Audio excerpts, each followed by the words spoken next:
El flautista de Hamelín, el misterio del hechicero perdido. Capítulo 3. La búsqueda en el bosque.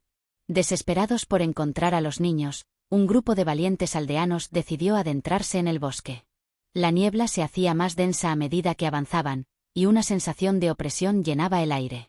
Los árboles parecían susurrar secretos oscuros mientras los aldeanos se adentraban más en la penumbra.